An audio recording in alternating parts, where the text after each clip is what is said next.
ہندوستان اپنے فرٹیلائزر کو پاکستانی روپے میں 2400 ارب کی سبسڈی دیتا ہے. 2000. نمسکار دوستو، کیسے ہو گائز؟ آپ کا اپنے یوٹیوب چینل ہندوستان اسپیشل میں ہاردک سواگت. آپ کو پتا ہے دوستو، کووڈ-19 میں سبھی دیشوں کی اکانومی ڈگمگا گئی ہے، لیکن پاکستان کا حال بہت برا ہو چکا ہے. پاکستان میں قریب 45% لوگ غریبی ریکھا کے نیچے چلے گئے ہیں. جی ہاں، 45% لوگ غریب ہو چکے ہیں.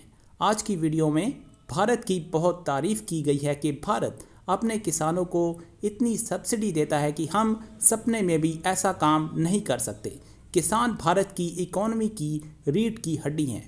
حفیظ پاشا نے پورے فیکٹس اور فکر کے ساتھ پاکستان کی پوری پول کھول کے رکھ دی ہے.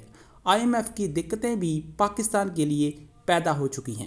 آج کی ویڈیو میں ندیم حسین اور حفیظ پاشا نے اور کیا کہا، تو چلیے دوستو آج کی ویڈیو کی طرف چلتے ہیں. مہنگائی میں اضافہ ہوتا چلا جا رہا ہے اور مہنگائی میں گزشتہ ایک برس کے دوران 11% سے لے کے 40% تک کا اضافہ ہوا ہے. لوگ پریشان ہیں اور ظاہر ہے یہ پریشانی جو ہے یہ وقتی نہیں ہے، یہ آنے والے وقت کے ساتھ ساتھ اس بات کا اندیا دے رہی ہے کہ اس میں بڑھوتری ہوگی، کمی نہیں ہوگی. دوسری چیز یہ بھی ہے کہ IMF کے ساتھ معاملات جو ہیں وہ ظاہر ہے اس وقت تاخیر کا شکار ہیں. دوسری ٹرانچ کا بھی مسئلہ ہے، لیکن اگر IMF کی شرائط تسلیم کر لی جاتی ہیں تو اس کے نتائج کیا پاکستان کے سسکتے اور بلکتے ہوئے عوام جو ہیں وہ برداشت کر پائیں گے؟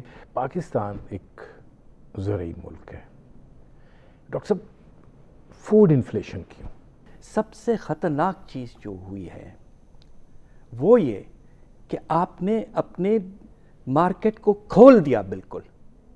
اب آپ سوچئے کہ ہندوستان جیسے ملک جو ہمارا کوئی خاص دوست نہیں ہے، اس سے ہم کپاس 0 ڈیوٹی پہ امپورٹ کرتے ہیں. 0 ڈیوٹی پہ.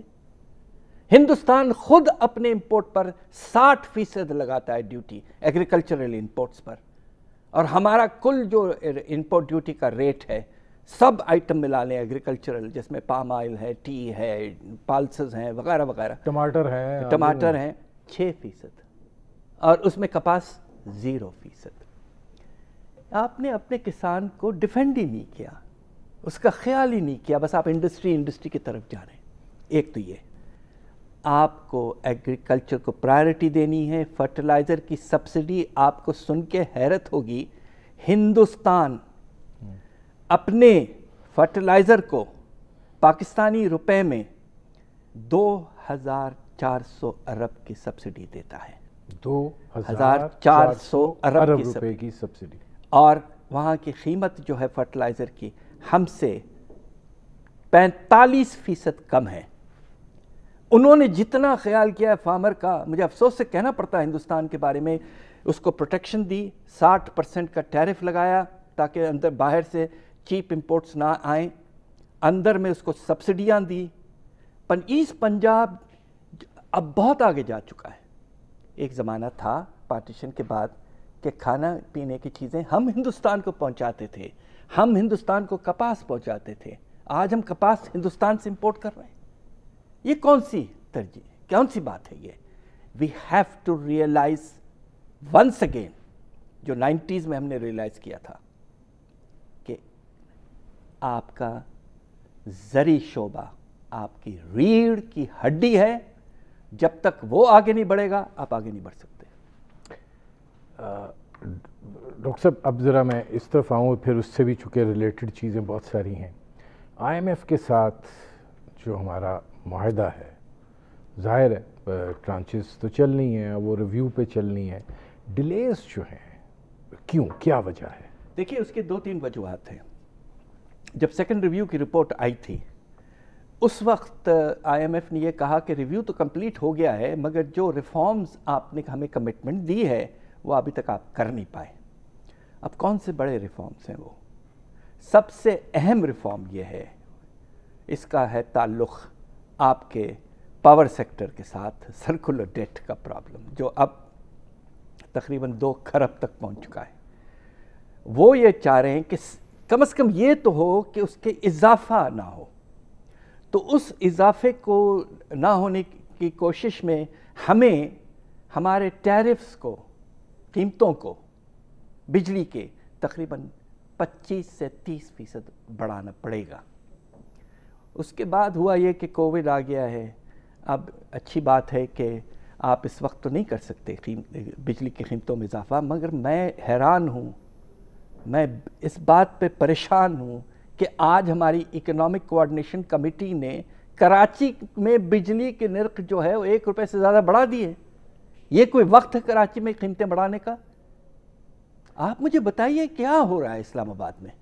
مہنگائی کی شرح میں اضافہ ہوا ہے. آپ 17% کی بات کر رہے ہیں، کھانے پینے کی فوڈ انفلیشن کی. ایبسلوٹلی. تو غربت کی جو سطح ہے اس میں کتنا اضافہ ہوا ہے اور وہ کتنی پریشان کن صورت ہے؟ مجھے افسوس سے کہنا پڑتا ہے کہ ہمارے ریسرچ سے ایک بات ہم نے بہت مشکل سے محنت سے ثابت کی ہے کہ تقریباً پاکستان میں 5 کروڑ اور لوگ غریب ہو گئے ہیں. اب آپ سوچئے، یہ بہت بڑا اضافہ ہے، ایسا کبھی ہوا نہیں ہے.